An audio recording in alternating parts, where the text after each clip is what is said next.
it like growing up in the States, in the areas where you guys are from? Because I actually lived in Maryland as well, which is very close to Virginia, and the only Asian person in the school. And you just mentioned that in your area there was no Asians, and in your area there was a lot of Asians. Right. So growing up in the States, what was that like? That's.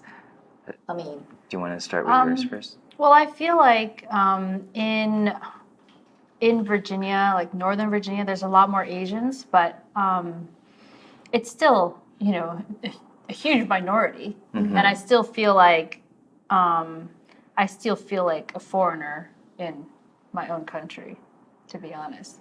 So like we had communities where we would have a Chinese school. So every Sunday we would go to Chinese school, and that is where I hung out with all the other ABC kids, and I actually felt more at home than like real school. Oh, interesting. Yeah. So real school, I felt like I was really reserved and shy, and like I tried not to show my heritage that much.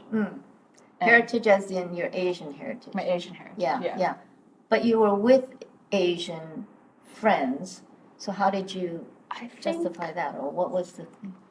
I think I had like in elementary school, there was maybe 2 or 3 other Asians. Oh, okay. In your So we're still like a huge minority. So it doesn't feel like I don't feel like I'm at home. Right.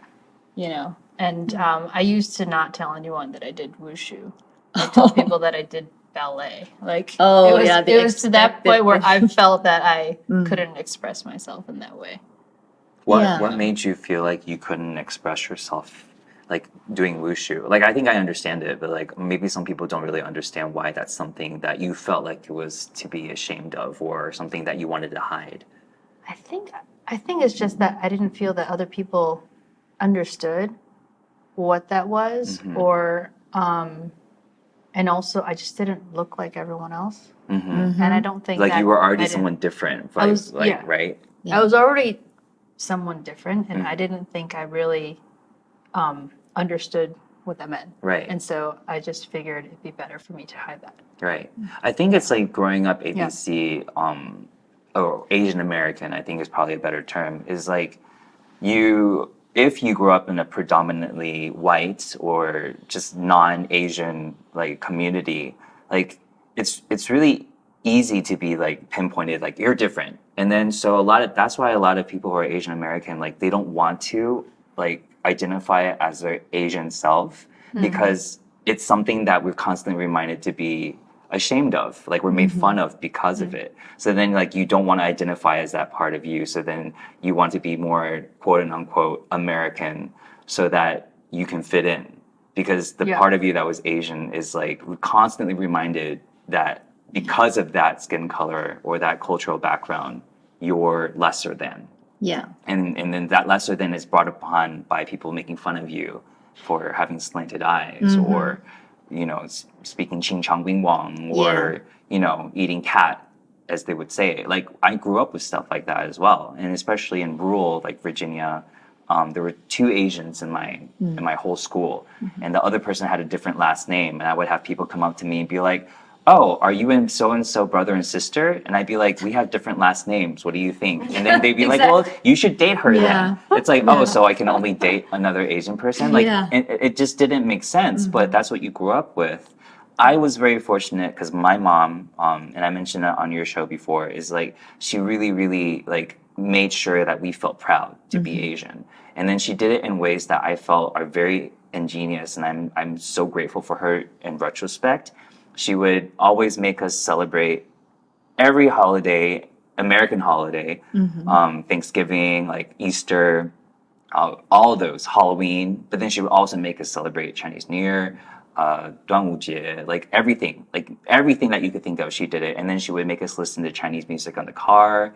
It just became a natural thing that was integrated into our psyche. And then she would make us watch, like, not make us, we would love watching dramas with her or variety shows with her.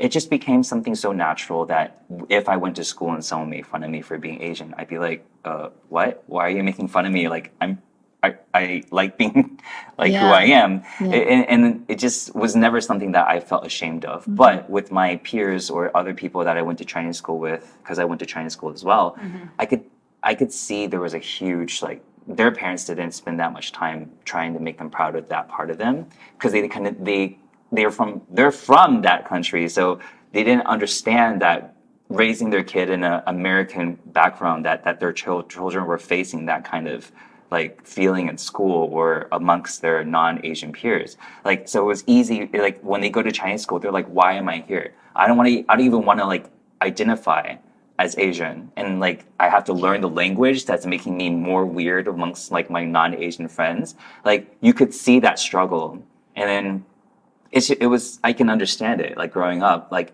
we're made to hate ourselves.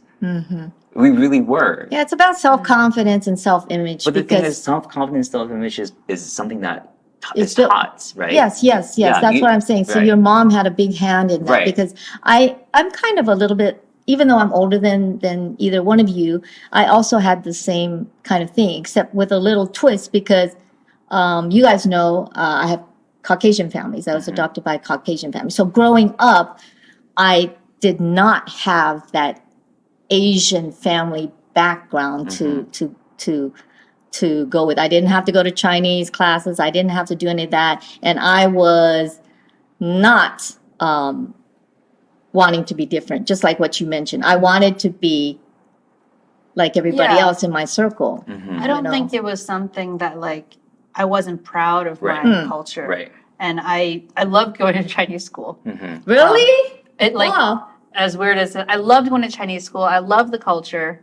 But I just felt like maybe they wouldn't understand. So, like, who's Okay, they? yeah, Like that's true. maybe people in my like normal school just wouldn't understand. Yeah. Yeah. And it's just I felt it was just too difficult or I was too shy to tell them about all that. Yeah, because it's difficult when you're like one against so many, you know, Right. and like they're not out to get you per se, but Yeah. even little micro like things they'll say sometimes can make you feel very alienated. I don't think I was really discriminated against blatantly.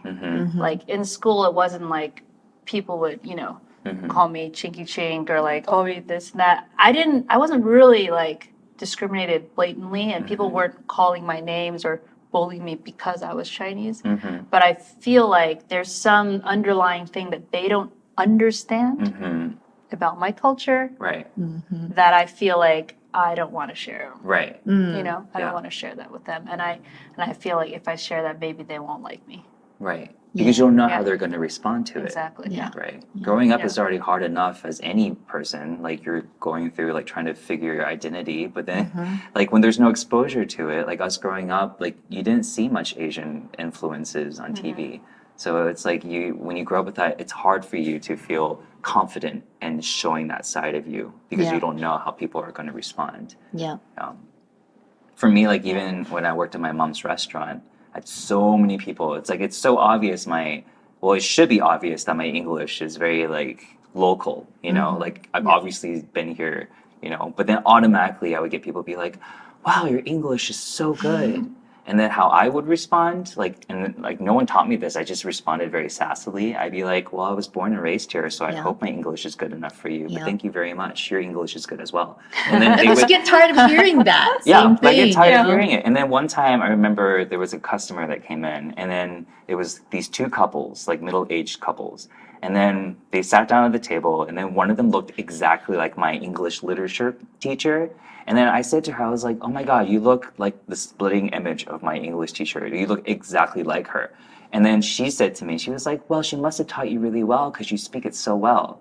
And then when she said that, I was like, I'm going to let that slide because, maybe there was like but when she said that, the man of the other couple, I can tell that it was his wife that was friends with them. He did not want to be there. But when she said that to me, his face like dropped. He glared at her like, are you serious? You just asked that question. So that was for me like kind of nice to see that some people do know that it's very insensitive to say something like that.